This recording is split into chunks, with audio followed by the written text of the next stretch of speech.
Assalamualaikum warahmatullahi wabarakatuh. Perkenalkan, nama saya Sarmina. Saya adalah guru kelas 5 FD Nurul Jannah Sukajaya sekaligus mahasiswa PPG Daljab tahun 2025 dari LPTK UIN STS Jambi. Hari ini hari Rabu tanggal 7 Mei 2025. Assalamualaikum warahmatullahi wabarakatuh. Waalaikumsalam warahmatullahi wabarakatuh. Selamat pagi anak-anak.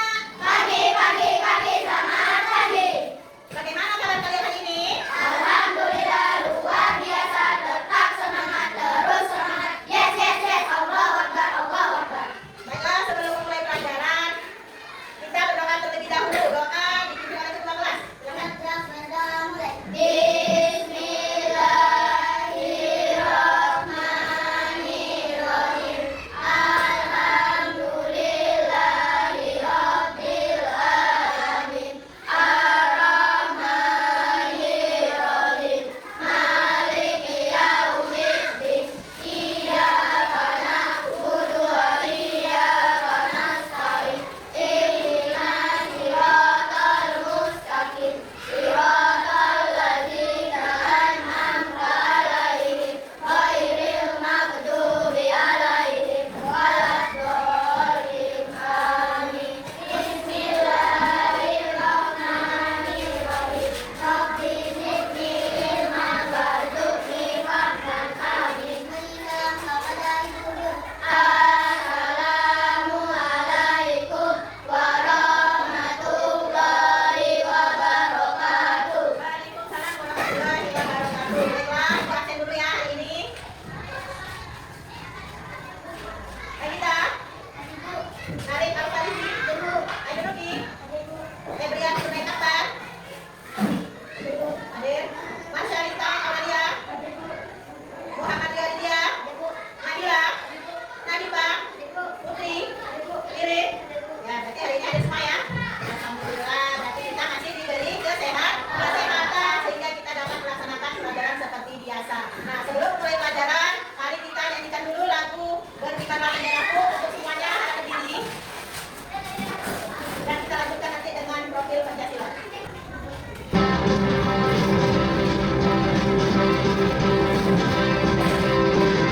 Kibarlah bendera suci dan meriah di seluruh tanah Indonesia. Karena pujaan bangsa, siapa berani menurunkan engkau serta rakyatku membela.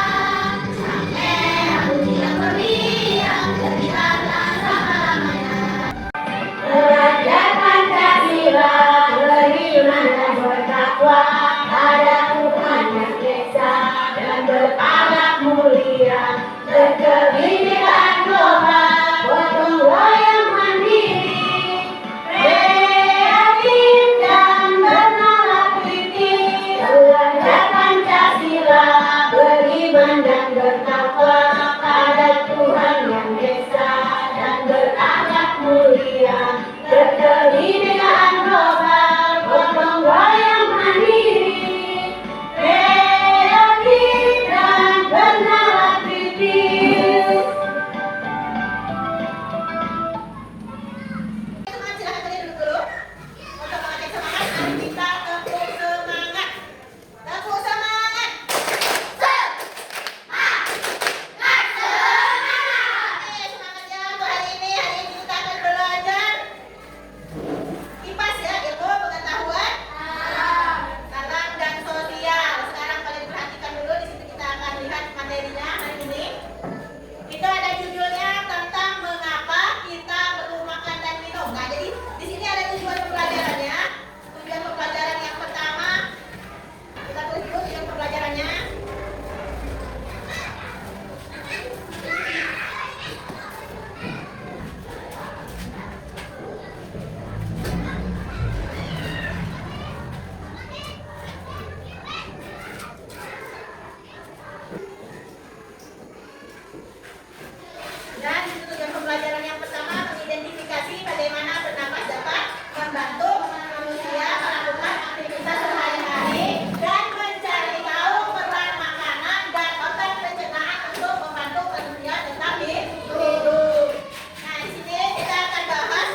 Silakan pencernaan. kita perhatikan.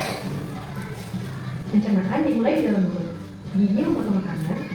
Kelenjar ludah menghasilkan enzim yang berfungsi untuk menghaluskan makanan agar menjadi kuat, tidak mendorong makanan ke kerongkongan. Di kerongkongan, makanan didorong dan diremas agar masuk ke dalam lambung. Proses ini terjadi selama 5-6 detik. Lambung memiliki 3 fungsi: menyimpan makanan selama 2-4 jam, mengembalikan dan mencampur makanan dengan aneka enzim dan cairan asam lambung, memasukkan makanan ke usus kecil hingga lambung kosong kembali. Di usus kecil atau usus halus, zat gizi seperti protein, lemak, karbohidrat, vitamin, dan mineral diserap oleh tubuh. Pankreas menghasilkan enzim dan hati menghasilkan obat. Enzim dan obat itu membantu pencernaan dan penyerapan makanan di usus kecil. Bentuk usus kecil seperti pipa yang berdiameter 3-5 cm. Panjang usus kecil antara 5-8 meter, lebih panjang daripada tubuh kita. Sisa-sisa pencernaan yang tidak dapat digunakan tubuh masuk ke usus besar. Di usus besar, air dan mineral diserap sampai habis. Sisa-sisa itu lalu masuk dan berakhir di anus. Teman-teman, jangan lupa untuk tidak resep untuk anak ya, Bu. Nah, tadi sudah ibu kasih videonya ya tentang sistem pencernaan. Sekarang ibu kasih tugas, kalian tugas kelompok karena kelompok yang kemarin sudah dibagi. Jadi sekarang ibu tinggal kasih tempat kerjanya saja. Sudah dipersiapkan semua yang ibu suruh bawa kemarin? Sudah. Apa saja yang dipersiapkan? Ya, gunting. Terus?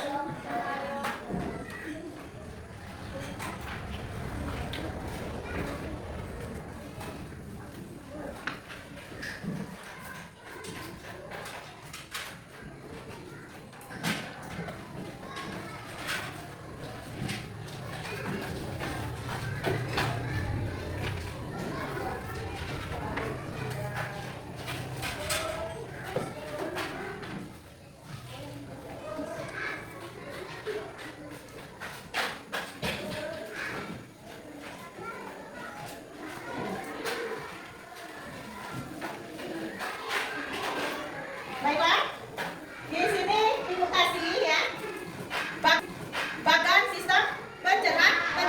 Nah, di sini ada sistemnya, ada apa saja di situ, ada gambar khusus, ada gambar lambung, ada tenggorokan dan mulut.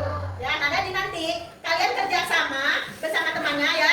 Ada yang menggunting, ada yang menempel, dan ada yang mewarnai. Setelah itu nanti dipresentasikan. Jadi dari kegunaan mulut, kegunaan lambung atau fungsi dari lambung, fungsi dari kerongkongan, dan fungsi dari usus, itu nanti kamu jelaskan di depan presentasinya ya. Paham? Paham, oke. Nah, nanti aku akan kasih videonya cara pengerjaan bagannya ya.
makanan. Kelenjar ludah berfungsi untuk mengeluarkan air ludah dan enzim vitamin. Kerongkongan berfungsi sebagai penyalur makanan yang telah dikunyah dari mulut menuju ke lambung. Lambung berfungsi menyalurkan pencernaan berikutnya setelah makanan melewati kerongkongan. Usus halus terus dicerna di lambung, makanan akan masuk ke usus halus. Usus besar berfungsi utama dan juga usus besar adalah memasuk kadar air dalam sistem pencernaan. Wassalamualaikum warahmatullahi wabarakatuh. Waalaikumsalam warahmatullahi wabarakatuh. Tepuk tangan untuk kelompok 1.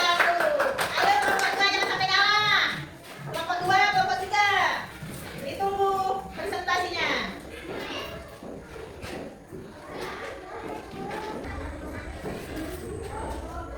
Ya, jangan lupa keterangannya ya. Tulis mana mulut, mana lambung, mana usus.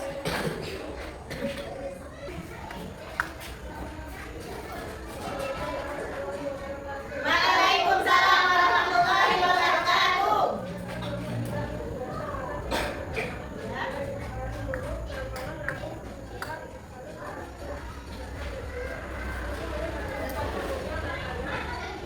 Waalaikumsalam warahmatullahi wabarakatuh. Tepuk tangan kelompok 3. Ya, lanjut lagi kelompok 2. Assalamualaikum warahmatullahi wabarakatuh. Waalaikumsalam warahmatullahi wabarakatuh. Waalaikumsalam warahmatullahi wabarakatuh. Tepuk tangan untuk kelompok 2. Ya, terima kasih untuk hari ini ya. Kalian sudah dapat mungkin memahami dari sistem pencernaan manusia. Terdiri apa saja tadi? Mulut, Usus besar, usus halus, dan rectum. iya, jadi tadi sudah ibu tampilkan videonya. Sekarang sudah kalian kerja kelompok. Alhamdulillah hasilnya sangat memuaskan ya. Nah, untuk selanjutnya tadi kita juga membahas yang namanya makanan. Apa yang kedua? Mencari tahu peran makanan dan organ pencernaan untuk membantu manusia tetap hidup. Jadi makanan yang kita harus konsumsi setiap hari itu adalah makanan apa? Makanan sehat dan bergizi. Nah, makanan sehat dan bergizi itu ada apa saja? Ada apa? Karbohidrat, terus ada protein, mineral, serat. Nah, harus makan sayur karena sayur itu untuk memperlancar pencernaan pada tubuh kita, pada organ tubuh kita. Selain itu juga ada roti, ada nasi dan ada sereal. Sereal. Apa itu? Nah, terus selanjutnya kita akan menampilkan sebuah video. Nanti kalian amati ya video ini. Diet adalah cara paling ampuh menurunkan berat badan. Metode diet bermacam-macam, mulai dari menghitung kalori dan membatasi asupan makanan, menghindari makanan mengandung gula, atau yang ekstrim seperti mengurangi porsi makan hingga kurang dari seperempat porsi yang biasa dikonsumsi. Norita Wardani, warga Surabaya, pernah melakukan ini. Setiap hari selama 1,5 tahun, dia pernah menjalani diet ekstrim. Memang tubuhnya jadi cepat langsing, tapi Norita juga jadi akrab dengan penyakit.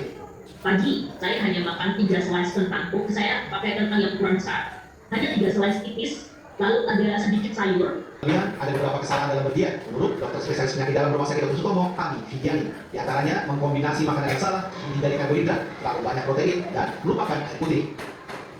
Ya, karena mereka pada diet, lalu diet yang kurang semua asupan dikurangi, beberapa dehidrasi, kekurangan cairan. Menurut dokter Ami, yang harus diperhatikan saat berdiet adalah keseimbangan asupan nutrisi yang dibutuhkan tubuh. Harus diperhatikan juga diet apa yang dibutuhkan agar diet bisa sukses dan tubuh tetap sehat. Menyiksa diri dengan membatasi banyak asupan hanya membuat diet gagal dan berujung penyakit. Yang tidak boleh dilupakan dalam berdiet adalah berolahraga. Selain membantu pembakaran kalori dalam tubuh yang berlebih, olahraga juga bisa membuat mood menjadi lebih baik, mencegah stres, dan tentu bisa mempertahankan berat badan. Membahas tentang waspada diet sebelum gangguan sistem pencernaan. Kalian boleh diet, tapi dietnya harus dengan cara sehat. Makannya pun harus makanan yang sehat, yang teratur ya. Jangan makan asal makan, karena kita makan nanti gemuk, udah mau gemuk, akhirnya makannya dikurangi. Cuma mungkin makan sedikit, cuma rawan banyak penyakit. Karena apa? Kenapa? Kurang asupan ya. Nah, sekarang kalian ada tugas mandiri. Ini tentang makanan, mana yang termasuk karbohidrat, mana yang termasuk protein, mana yang termasuk lemak, mana yang termasuk serat, dan mana yang masuk vitamin. Tinggal kamu tulis misalnya di sini gambarnya daging. Oh, daging ini masuknya di lemak misal. Oh, berarti tinggal tulis lemak. Ya, misal ya, itu ya, paham ya? Paham? Oke, sekarang ibu kasih. Silahkan dikerjakan. Jangan lupa dikasih nama. Ini tidak rumit lagi. Tapi hanya kalian memasukkan ke tabel-tabel ini. Mana yang tergolong di lemak, karbohidrat, serat, dan vitamin. Oke, silakan dikerjakan.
sudah mengelompokkan, perintah selanjutnya akan duduk. Perintah selanjutnya berdasarkan gambar nyata, tulislah suatu contoh menu makan sehat dan seimbang pada kolom di bawah ini dan jelaskan menunya. Akan ditulis.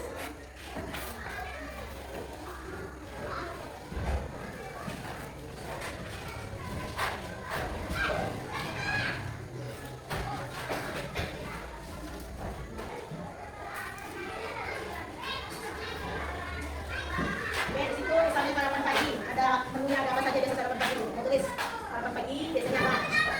Yang diangkat di situ menunya. Itu menunya di sini ya. Biasanya tuh kebanyakan anak itu nasi goreng. Yang menunya biasanya di gambar itu ada apa saja di sini.